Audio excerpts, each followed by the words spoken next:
It began in Tennessee with a mother listing her daughter missing. It ends in a violent crash in southern Kentucky. A Laurel County couple was back in court this morning, now facing murder charges in the death of their 7-week-old daughter. Thieves are targeting personal letters for cash or gift cards. How you can protect your mail from theft.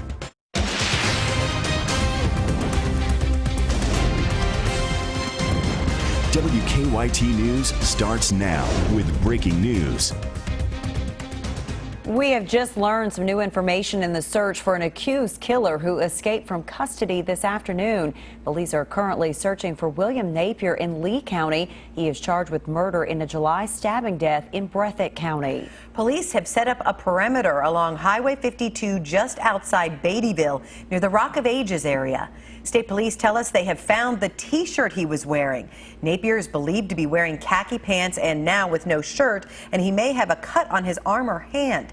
Canine units have been brought in to help search for him. We'll have the latest on this search on WKYT News at 6.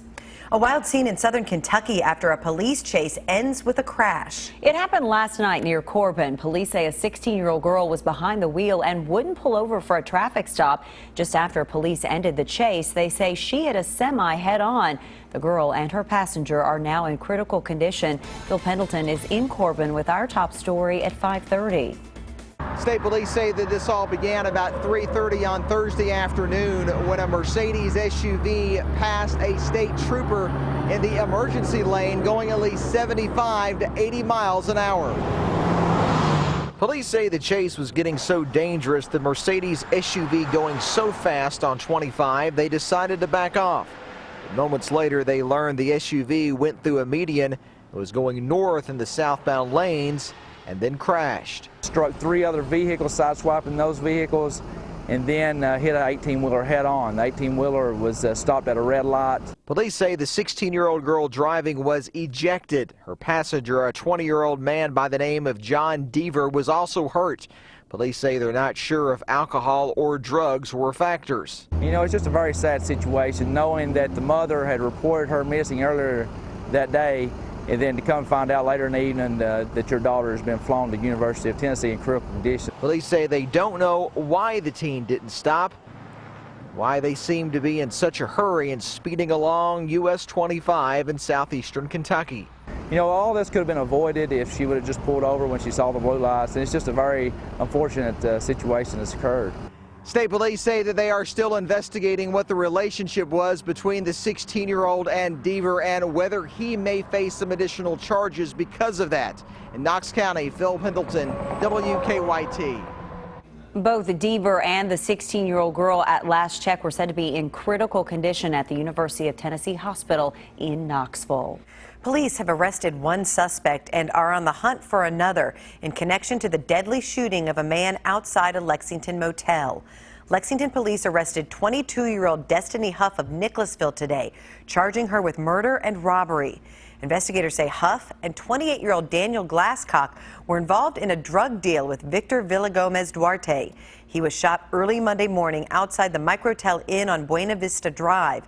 He died yesterday from his injuries. An arrest warrant is now out for Glasscock. 2 parents accused of murdering one of their children and injuring another appeared before a Laurel County judge today. Deputies say a 7-week-old baby girl died last week after being injured by Gary and Jessica Nicely.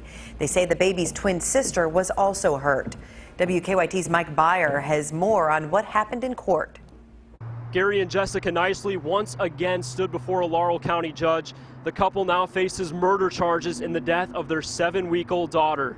31-year-old Jessica Nicely is now charged with 1 count of murder and 2 counts of criminal abuse.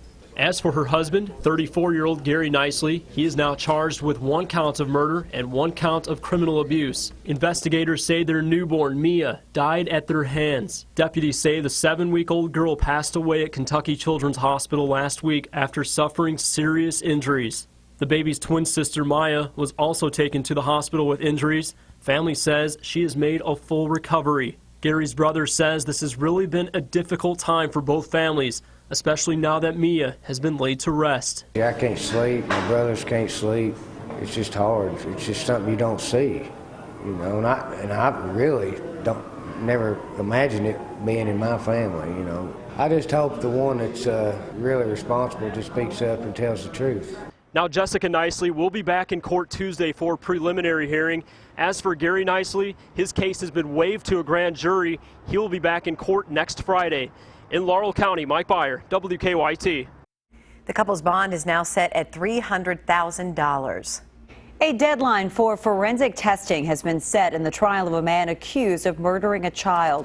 Our county-by-county coverage at 5:30 begins in Allen County. This week, the judge in the case of Timothy Madden set a deadline for forensic testing for October 7th. Madden is accused of raping and killing 7-year-old Gabby Doolin on the campus of Allen County Scottsville High School in November of last year. He faces the death penalty in the case. In Clark County, police are asking for help identifying 2 suspected bank robbers. Winchester police say a man and woman were involved in a recent bank robbery. Investigators believe the 2 are responsible for thefts at other banks in central Kentucky as well. Police are asking anyone with information to contact the Winchester Police Department. Changes in the air in the bluegrass with scattered showers and cooler temperatures moving through this weekend. Let's check in with WKYT Chief Meteorologist Chris Bailey with a look at our weekend forecast. Chris? Yeah, actually I have the threat for severe weather coming up as we go into our Saturday, and that's with a strong cold front that will be blowing into the area. Right now we look outside and we aren't seeing a whole heck of a lot that is out there. Good looking skies, as a matter of fact. Finally in Lexington, it was gray, overcast early in the day with the sunshine spiking that temperature up into the middle 80s. Throw in the humidity that is off the chart to 61%. It feels a lot hotter than it actually is. A little cooler in the northeast with a lot of low 80s showing up. That's an area still fighting some cloud cover and some on and off sprinkles. For the rest of the area, go about your evening plans. Not a whole lot shaking in terms of our Friday evening. Defender radar network into the bluegrass region, nothing that is out there. To the southwest across the BG, not seeing a whole lot into that particular area as well. But we are focusing on at least some thunderstorms going up here into Illinois and Indiana. 1 or 2 of those may sneak into northern and western parts of the area very late tonight. The forecast this evening, a small threat for a shower thunderstorm. Mainly dry, temperatures dropping through the 70s. Here comes a cold front, though, for the weekend. Severe thunderstorms are possible as we go into our Saturday. We'll track that with a new hour-by-hour forecast and show you how we go from severe and steamy to all of a sudden superb for your Sunday. Chris, thank you. The University of Kentucky is trying to help students currently displaced by the sudden closing of ITT Tech in Lexington. A UK spokesperson says that some former ITT Tech students have contacted the university with interest in applying. The UK Transfer Center has been meeting with those students and connecting them with advisors for their appropriate programs. UK is also waiving the $50 application fee for students wanting to apply. On Tuesday, ITT Tech shut down all of its campuses nationwide after the federal government cut federal aid for students at for-profit colleges. Just when you think you've heard it all, thieves are now targeting birthday cards that may have cash or gift cards inside. The crimes may have gone unsolved until certain clues came to their attention. WKYT's Sam Dick reports now in this Consumer Alert. You're looking at surveillance video of a man who just used a stolen gift card at Target, specifically Dylan Moses. How he got the cards was initially a mystery until these security images and an astute eyewitness helped uncover a $30,000 mail theft case. It was a birthday card for my son. The mother of twins sent each child a gift card as a birthday present. One son got his, the other did not. I felt kind of bad for my son. He was in dire straits at that time, and I had gotten him the $50 gift card. Turns out the envelope had been stolen. Linda wasn't alone. Thieves were targeting hundreds of personal cards with checks or gift cards inside. Postal inspectors got involved after a witness reported seeing people in a van dumping items into a dumpster. Later that day, he went and looked in the dumpsters, and he actually ended up finding a number of mail pieces that were wrapped in some blue shrink wrap. The blue shrink wrap was key because it linked other stolen mail cases in the area with the same wrap. Inspectors quickly learned this was a large case. There were 400 victims and more than $30,000 stolen from the cards. How can you protect your mail? Take it to the actual post office. We always have our blue collection boxes, or you can even take it over the counter. That way you ensure it's securely getting put in the hands of the Postal Service right off the bat. That was our Sam Dick reporting. Inspectors arrested Dylan Moses in the case. He was sentenced to 3 months in jail and 3 years probation. A new senior center will open next week in Lexington. The story in about 6 minutes on WKYT. I'm Bill Bryant. An update on the presidential campaign, and hear from a local expert who says businesses need to figure out a game plan for a December 1st deadline. The bottom line is on the way. Hillary Clinton will make a visit to Ground Zero for the 15th anniversary of the 9/11 terror attacks. Bill Bryant has details in today's Bottom Line. Good evening. Hillary Clinton is going to mark the 15th anniversary of the September 11th terror attacks by paying a visit to Ground Zero. Clinton was a U.S. Senator from New York in 2001 when the Twin Towers at the World Trade Center fell. Her campaign notified officials at the museum there that she will be attending the morning events marking the somber anniversary. Meanwhile, Donald Trump's campaign manager isn't saying what Trump would do in response to North Korea's launch of ballistic rockets, but she tells CBS News that he would not do what's done now. North Korea today conducted its 5th and largest nuclear test. A longtime Kentucky expert in human resources says a deadline is slipping up on many employers. The Labor Department's final ruling on overtime will take effect December 1st. Brian Simmons with CMI Consulting says some companies may think they'll get around the new rules, but he says that's not likely the case, and they instead need a strategy for managers and workers. He says federal enforcement is likely to be quite rigid. They are a law enforcement agency, and they will enforce the law. They're expecting 100% compliance on this. That means that the investigators will be out. The administration has requested an additional $50 million for the fiscal year 2017 budget for the Wage and Hour Enforcement Division alone. Simmons is a guest on Kentucky Newsmakers. We also talk with Van Ingram of Kentucky's Office of Drug Control Policy. And you'll hear a direct and humorous explanation from Ray Larson about why he's retiring now as Fayette County's top prosecutor. Kentucky Newsmakers airs Sunday morning at 6 on WKYT. It repeats Sunday at 10 a.m. on the CW Lexington. Set your DVR or watch it then. U.S. Attorney General Loretta Lynch will visit Central Kentucky September 20th. She will hold a forum on the dangers of drugs with students at Madison Central High School in Richmond. Lynch will also meet with several top law enforcement officials while she's here in the Commonwealth. University of Kentucky Board of Trustees met in Bowling Green today. The board accepted an evaluation of President Eli Capilouto, encouraged him to continue improvements. It also discussed litigation surrounding open records that have been requested by numerous news organizations. Bill Bryant, WKYT.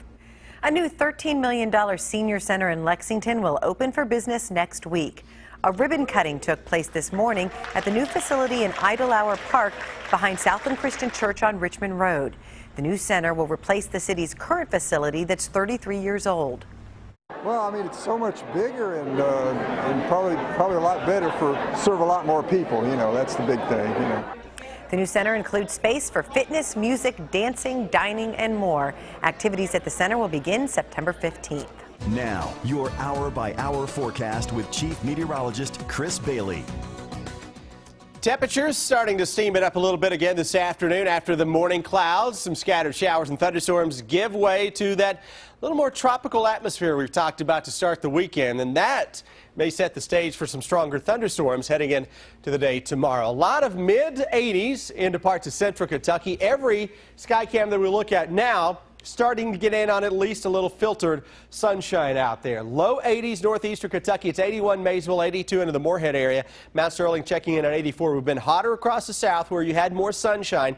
Defender Radar Network, nothing going on for the most part. If you are out heading to a high school football game this evening, 99.9% of those right now appear to be in pretty good shape. And we may just make that 100%, but you always got to cover the backside just a little bit. We look out to our southwest. Not a whole lot is out there across the region. You get from the Bardstown area along the BG Parkway and south. Everything is in good shape, albeit on the steamy side. A little thunderstorm complex popping here into parts of Illinois and into Indiana. Cold front to our west is going to be in here as we go through the day tomorrow. That is going to bring the possibility for some damaging winds as we go into the afternoon and evening. Could be a line of strong thunderstorms in here with a local severe weather possibility. Sunday's forecast, mostly sunny. It is a much cooler day. My goodness, it's going to feel great Sunday and really into Monday, too. More in the way of sunshiny skies to begin the day. Here's the cause for concern tomorrow. That severe weather risk running from, let's say, upstate New York through the Buckeye State into the Bluegrass State. Second half of the day, possibility is there for a strong thunderstorm or two. And the models are really trying to blow that line up right on top of central and northeastern Kentucky. And that's where you see those higher rain totals at least showing up right now. Here's the hour-by-hour forecast. Remember, this is a model that updates every hour. It gives us new information as it gets new data fed into it. Dry through 11 o'clock, dry through 6 or 7 o'clock tomorrow morning.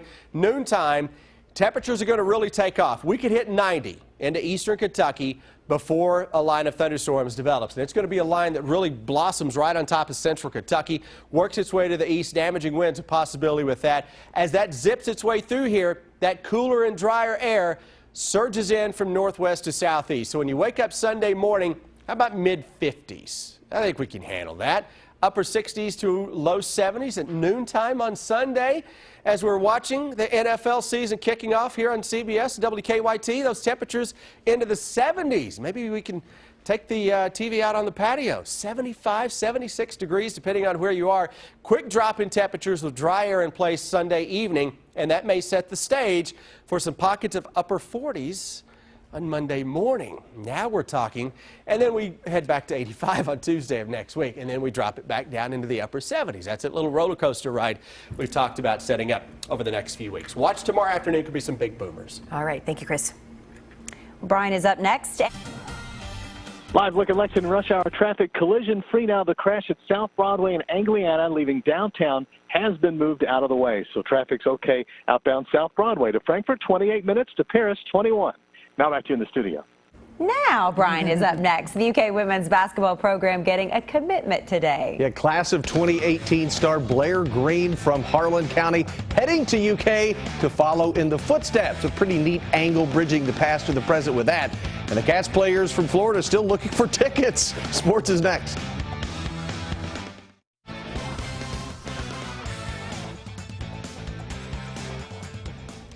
17 Wildcats who call Florida home have traveled back to their home state for tomorrow's matchup at the Swamp. Two starters, Juice Johnson and Derek Beatty, said they need 91 tickets between them just for family and friends. They also say they're excited about going into Ben Hill Griffin Stadium, a place UK has not won since 1979. For everybody, really just looking forward to that game. It's just always big, a lot of excitement built around that game. And I guess, you know, just going down there against their fans and all that, that just kind of adds like a little hype, man. The excitement and everything, too. Well, I'm expecting it to be loud. I mean, people everywhere. I mean, just, I'm expecting, like, the real feel of a college atmosphere. You know, this is a heated game for us, so I'm just expecting everything to jump out at me. You can watch it all right here tomorrow on your home for UK sports, WKYT kickoff set for 3:30. Then immediately following, join us for a special edition of Game Time, Mark Stoops' press conference live, hopefully a winning press conference. Matthew Mitchell has grabbed a verbal commitment from the mountains of eastern Kentucky. Harlan County junior All-Stater Blair Green says she is UK bound. Green averaged nearly 19 points a game last season for the 13th region runners-up. Others in the hunt for Green, Tennessee, Louisville, Vandy, UCLA, among others. On another note, Green's mother, Debbie, signed with Kentucky in 1987 before transferring to Lincoln Memorial, where she was a three-time All-American. The rich keep getting richer, especially in college football. Alabama has doubled offensive coordinator Lane Kiffin's salary for this season. The university approving Kiffin's $1.4 million deal today, and it runs from July 1st to February 28th. Kiffin had been making $714,000, that's all, under a 3-year deal which ran through this season. Kiffin was the only returning assistant who did not get a raise in June because he was still receiving his buyout from USC. The Denver Broncos won the rematch of Super Bowl 50 over the Panthers last night, but that win is getting overshadowed by hits sustained by Cam Newton. Newton was hit 17 times last night, with more than a couple being of the helmet-to-helmet variety and only one flag thrown. The NFL medical officials are coming under a ton of heat because Newton was not checked for a concussion. You get the feeling there will be some fines, levied later this week or next week. That's sports. We'll be right back.